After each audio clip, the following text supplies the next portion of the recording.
What's up guys, Houndish here, and today I wanted to talk about some of the better legendary weapons that you'll find inside of the Curse of Osiris expansion. In this video I'm going to focus specifically on weapons that you can pick up from vendors. So I will be focusing on legendary weapons, going to kind of break it down into a top 5, but also talk about some honorable mentions as well. Like I said, this is specific to vendors, so of course there are the new weapons you can forge, we'll have new raid weapons and things like that, new faction rally weapons later on, and of course these are the weapons that stand out to me. You guys may feel differently, so let me know in the comment section. So the first weapon I wanted to take a look at is the Atlanta D, the new Hake SMG. So this is a precision frame SMG, 600 rounds per minute, just the same as the anti-OP or anti-OP, however you say that. In the sights we have the GA post as well as the SD thermal sight, which looks like that. We've got extended mag or steady rounds. I'm going with steady rounds, it does increase stability and knock the range off just a little bit. Finally though, we have tap the trigger, grants a short period of increased stability and accuracy on the initial trigger pull. So overall this SMG handles incredibly well and it's very stable. Of course the anti-OP does have kill clip, so that's one of the kind of appealing things about that SMG, but the archetype in general, 600 rounds per minute, especially these Hake ones, are very good. Statistically, anti-OP does have quite a bit more range than this, but the Atlanta makes up by having a fair amount more stability and nearly double the handling stat as well. So where anti-OP is really focusing on range as well as doing damage, the Atlanta actually has better stability and better accuracy. Although you will definitely notice the range difference on the Atlanta, but I gotta say overall, you know, having tapped the trigger combined with steady rounds and higher base stability and higher handling, it's definitely a really solid SMG. In really close range engagements, especially against single targets, I feel like this thing actually has a slight edge, although in general there isn't, you know, a lot in it between these two weapons. Anti-OP definitely is more effective at range. Either way, if you're into this kind of SMG, absolutely you should look out for this one and give it a try. And you can, by the way, get the Atlanta D from the gunsmith. Next though, I wanted to take a look at the positive outlook. This is the new Vanguard auto rifle. So it's precision frame, exactly the same as Uriel's gift, same rate of fire, even the same model. We've got the Jolt PS sight right there. We also have the Flash HS5 and finally the transmission scope. In the second column we have accurized rounds or armor piercing rounds, and then we have kill clip. And of course reloading after a kill will grant increased damage. So the damage you get with kill clip is obviously extremely beneficial and very noticeable. I've really enjoyed using this thing in PvE content more than anything. Of course it's going to be compared to Uriel's gift across the board, so the positive outlook actually has a pinch more range and a tiny little bit more stability. It does however have less aim assist than the Uriel's gift, and that is noticeable in PvP for me at least playing on console. Another thing that makes the Uriel's gift, you know, generally perform pretty well is the addition of high caliber rounds. They don't do as much as people initially anticipated, but they are still definitely very effective in the Crucible. Otherwise though, these auto rifles are incredibly similar, but of course with the positive outlook against multiple targets, you know, if you get kill clip active, you're going to absolutely shred on that second kill. And that's one of the reasons I really like this in PvE stuff in general. You know, if you're taking down tons of mobs, you're going to get continuous bonus damage, and it just makes this thing feel really powerful. So again, pretty similar to another weapon that's already in the game, but it does give a bit of a variation on what this weapon can do. The next weapon I wanted to look at is the Autumn Wind. This is the pulse rifle which comes from the Crucible, so it's a rapid fire frame pulse rifle, 540 rounds per minute.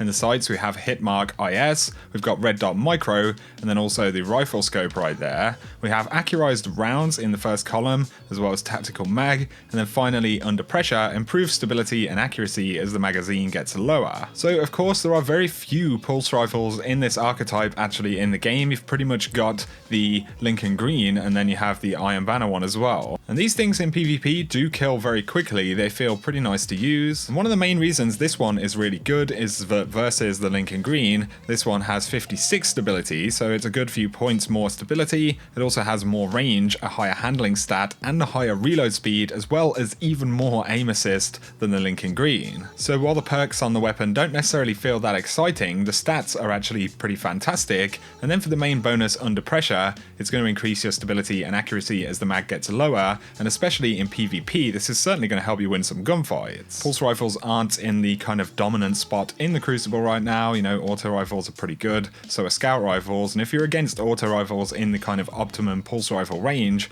it is pretty easy to get kind of knocked about quite a bit by all of the flinch and stuff like that. So under pressure combined with all of the kind of stats on this weapon make it probably the most solid pulse rifle in this archetype that you could use in the Crucible or even in PvE content. And I think the extra range as well as the higher reload speed certainly help there. So Autumn Wind is another weapon that I definitely wouldn't ignore if you get it dropped from the Crucible. Up next though, we have the classical 42. This is a new Soros rocket launcher, so it's adaptive frame. We've got quick launch as well as confined launch and volatile launch. We have alloy casting as well as implosion rounds and the all-important cluster bombs. Alloy casting is pretty nice because it increases your reload speed by a good amount, and that definitely is something which is nice on a rocket launcher like this, considering generally this archetype with cluster bombs is pretty good in PvE content. And of course, having the option of implosion rounds increasing projectile speed is going to make it, you know, appeal that little bit more in the Crucible. Overall, as far as good rocket launchers go, this thing doesn't break the mold whatsoever, but where Sins of the Past has a really high blast radius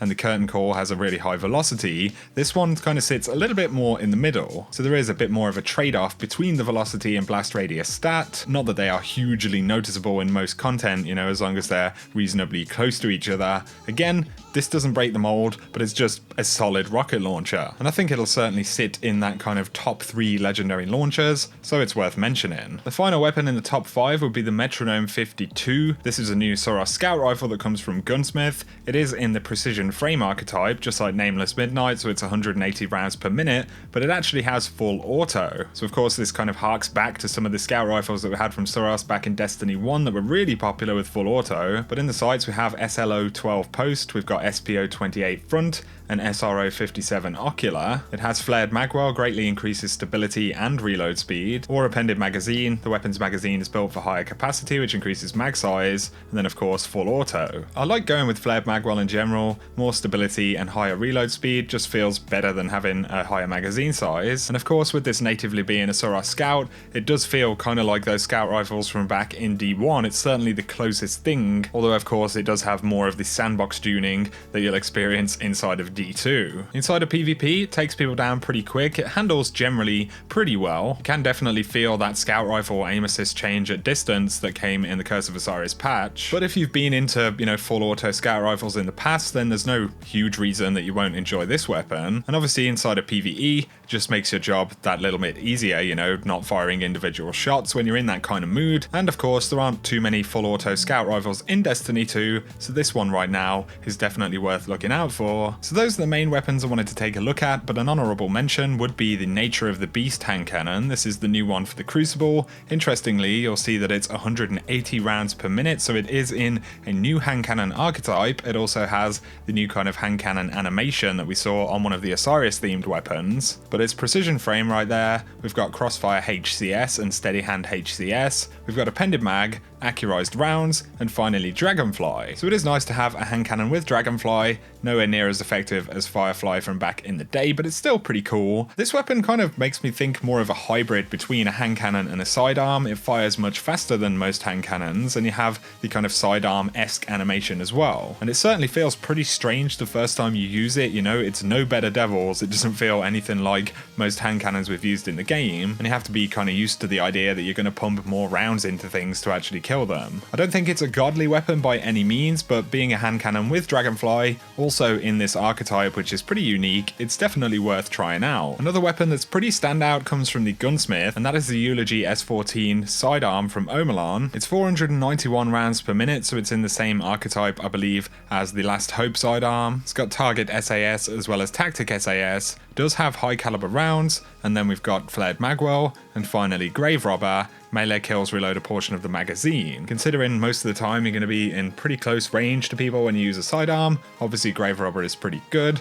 High caliber rounds is going to be pretty obnoxious on a weapon like this as well. So the reign of Omelon sidearms in the Crucible isn't necessarily over just yet, although they did have a minor rate of fire change inside of the patch that came with Curse of Osiris. Still, it's one to look out for if you're into that kind of weapon, but that is going to sum up all of the weapons in this video, guys. These are definitely, to me at least, the more standout weapons that you'll find from vendors. That includes the Gunsmith, Vanguard, and the Crucible in the Curse of Osiris. So let me know any below that you've tried out and any of your thoughts on them. If you have enjoyed the video though, a like is very much appreciated, and if you're new to the channel, be sure to hit subscribe to see more Destiny 2 content. But for now, have an awesome day.